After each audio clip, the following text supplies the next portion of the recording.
like to talk about today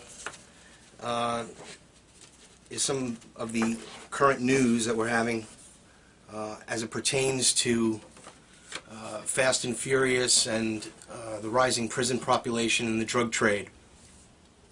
I'm just going to read from an article right now that Obama has now increased debt more than all presidents from George Washington through George Bush combined. So what we're talking about here is a national debt went up about $44.8 billion from September 30th. That means that the less than 3 years Obama's been in office, the federal debt has increased by $4.212 trillion. Now, what does this really actually mean? Well, what this means is that when Obama was inaugurated, we had, obviously we're sitting at the same precipice we're at again, that the globalists have brought us to. This isn't some, poor work. In fact, Barack Obama is working brilliantly for the banks. These people that now he is saying, I'm going to be with the Wall Street protesters, this whole movement, I'm behind them, yet the bankers are the ones that got him elected. So it's very ironic. The whole thing is just insane. But again, what we're talking about is that as of Monday, Obama had been in office 986 days, or about 32 and a half months. During that time, the debt increased an average pace of $4.27 billion per day.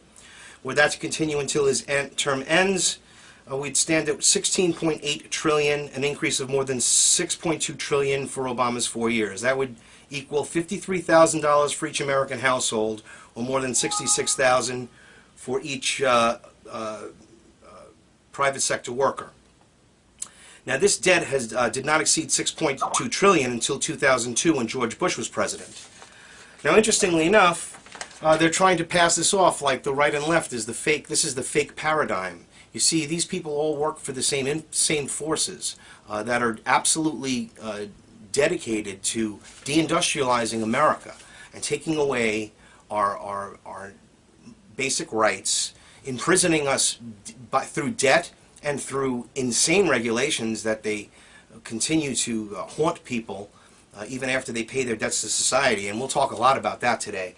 But right now, I would just like to mention a couple more things that'll sort of segue into this, is just to understand that the growth of this debt is by bailing out the banks. Could you imagine what would have happened to this economy had that money been given to the people, which added up to, as you can see through that mathematics, $53,000. Could you just imagine if you gave every American that amount of money?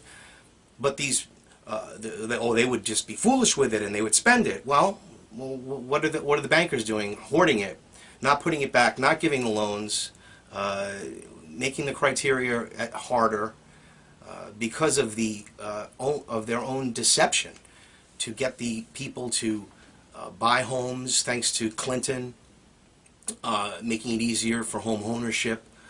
And now they just reverse that once the people are trapped in these homes that they're now underwater.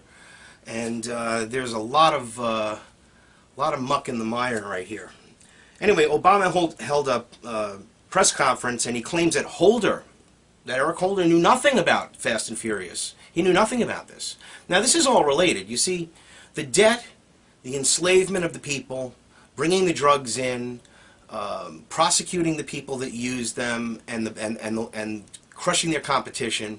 This is the way the New World Order operates. These collectivist banks, like the owners, the controllers, okay? Banks like Wells Fargo and Wachovia, who on record got caught laundering $379 billion of drug money, yet no, we're going to give you a $160 million fine. That's like you and me getting fined $100 for a parking ticket. And we'll talk about parking tickets and over-regulation and revenue generation, again, to send this money offshore and to continue to deindustrialize our nation. So Obama held this press conference saying that Eric Holder knew nothing about it, but meanwhile, he was on record a year ago. He's literally on record on CNN saying that he was aware of this, and now he says he doesn't. So that's always fun. That's always nice to hear. Now, Obama and Holder were also, of course, busted because of this cover-up, and Gunwalker had a great, this whole project with Gunwalker, and Fast and Furious documents are now been released by the White House, which show extensive communications between the ATF agent in charge of the Phoenix office, Bill Newell, who led Fast and Furious. And the thing that's really interesting, or where this thing is moving, is now you have to understand that the CIA and the ATF are working together. The CIA bringing in the cocaine from Mexico. Connections with the Sinaloa cartel are now on record, but nobody's paying attention to this. Nobody's talking about it. And that's why these issues must be raised. Why do you think prison populations are as they such? Why do you think they allow all these illegal aliens and people to come into our country and bring drugs and do drugs and drag on society and lower wages? Why do you think? Why do you think corporations are given loopholes to take jobs away? Why do you think mayors from cities in the United States go to China to see how their sister cities work? Because we're being moved into this this one world order collectivist government, you know, and all of the top bankers and financiers and corporation owners are all going to do this. They are going to take away the states. There'll be the nation states will be eliminated, all for a global government to put taxes and carbon taxes and destroy each economy as it goes along. So what's happening in Europe is not a mistake.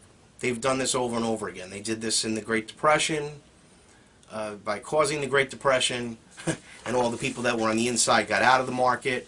I mean, it's just horrendous. Books that should be read. You should read, everybody who's listening should read Eustace Mullins' The World Order, written in 1985. It's a keen insight how our own government actually invested with forces to promote communism. I mean, this is on record. Hoover, the same thing with the Germans, and with the rise of the Nazis, and it's just an unbelievable connection. Without even getting into the fact that, of course, the Rockefellers and their influence through the Council on Foreign Relations sets the basic protocol for American State Department and foreign affairs through the United Nations, which is really no more a United Nations. It's a front for criminal activity and warmongering and corporatization of consolidating assets and resources and swallowing up small little guys, putting people out of business. I mean, the robber barons that were the Rockefellers and the Carnegies, known as robber barons in the 19th century, I mean, they just got a better, you know, they got a little bit of a Madison Avenue and you know, polish up, and they're a little bit slicker now, and they got these great slogans in television to make all their tyranny look so great. Like, here, take Boniva, which used to say that it would stop and prevent and even reverse the signs of osteoporosis. Now, of course, they had to retract that, but of course they do it very quietly and retract it, and they say that it doesn't do anything. It doesn't prevent. It doesn't stop. But still, ask your doctor about it and take it, because your insurance will cover it. Anyway, this is what's going on. So Fast and Furious documents released by the White House show that, of course, there was complicity. Eric Holder should be, aside from, he should be put on trial for treason, among other things. Of course, he should be fired. But he's Obama's buddy. He's Obama's boy. He's not going anywhere. It's just like what's going on with Bush. There's no difference here. You know, you got to understand, we're under tyranny, and they're just going to, just whitewash it. You know, Cheney and Rumsfeld, or Rockefeller. These people are all murderers. They're literally, they torturers. I mean, come on. Bush is wanted in certain countries if he goes there, but nobody says anything. They don't want to talk about it. You know, you're not being an American, you're unpatriotic. Well, listen, if you start backing people instead of backing principles, this is going to be a disgusting world, because the principles are what we have to. The principles of our founding fathers, the principles of our Constitution are being eroded on a daily basis. There's not any doubt about it. There's no, I'm going to go through this whole show as we're slowly just scratching the surface as to getting into the meat and potatoes of the criminal justice system and the prison system and the compartmentalization that's involved, all again for the corporate control, privatization, the big P word. Now listen, sounds like I'm a right-wing person, right? No, well, the left is just as bad, because their agenda, the George Soros trying to control this whole, Occupy Wall Street, this whole thing. They're definitely behind all this, any attention that we're getting from the media is controlled, as usual. So, onward and over the mountain. Obama did have a Nixon moment when House Republicans request the special counsel to probe on Fast and Furious. This might be his moment. This is actually from Fox News. House Republicans are calling for a special counsel to determine whether Attorney General Eric Holder perjured himself during his testimony to the House Judiciary Committee. Of course he did. Operation Fast and Furious, Fox News has learned. The House, he did it on, it's on film. It's hilarious. But, well, let's see if we should. I mean, the guy did it on film.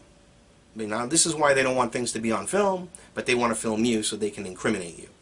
Police do it all the time. They always try to say they're trying to pass laws even that a person can't. Somebody almost got a life imprisonment. No joke. He appealed. He got off, and the states actually had the audacity to appeal life imprisonment because he filmed a police officer. I mean, that's just in a public place, not in a private moment. So you got to understand. This is what's happening. Wake up! We're being taken over here. Okay. Anyway. So this is just an incredible story, and the question is whether Holder committed perjury during the Judiciary Committee hearing on May 3rd, and at the time Holder indicated he was not familiar with the Bureau of Alcohol and Tobacco and Firearms and Explosives programs known as Fast and Furious until about April 2011. I'm not sure of the exact date, but I probably heard about Fast and Furious for the first time over the last few weeks, is what he testified, which is a lie. Moving on, new Fast and Furious documents, of course, now lead us to Republican presidential candidate Rick Perry, who said that on Saturday he would get the U.S. military involved in Mexico's drug war with the cartels. Oh, that's really brilliant. That's a good move, Mr. 2007 Bilderberg attendee, globalist. Unbelievable. Sellout. Backer of Al Gore, now a Republican. I mean, this is just unbelievable. His campaign manager. You got to understand this. With that whole global warming fraud, and remember the deindustrialization of America. This is what's happening. This is a good thing for America, Larry. I'm telling you, this is a good deal. It was a good deal for him, and his interest in his oil companies. While he's got interest in oil companies, and he's preaching about global warming. I mean, the fraud of that, ClimateGate. Come on, everybody knows. Anyway, so this moves on because, of course, ATF has ties which is shades, of course, of Iran-Contra. Well, it never went away. Now in Afghanistan, the CIA is bringing heroin, okay, on record. Now you have in the Iran-Contra scandal, which was, of course, the Ali North with supplying guns for. It's the same thing. It's just the same. They do the same operations. Or they continue, or just shift their emphasis. Now, of course, they want the cocaine from Mexico, and they're bringing in the heroin from Afghanistan. And it's very easy, just like in Vietnam, they were bringing the heroin from Vietnam on military transports. Frank Lucas, on record. What, do you think that he just had some ins on that? That was high level. You can't let that doesn't happen. See, everybody's got to understand, unfortunately, we have a criminal government, or elements that are in the highest places are criminals, running what we think to be a good, and we're all good people, but we're compartmentalized, and that's what compartmentalization is. You know, it's on a need-to-know basis, and you don't need to know that we're doing evil tyranny and oppression covertly and psychologically, having psychological warfare against you. No, we don't want you to know that. That's the problem. That's the situation.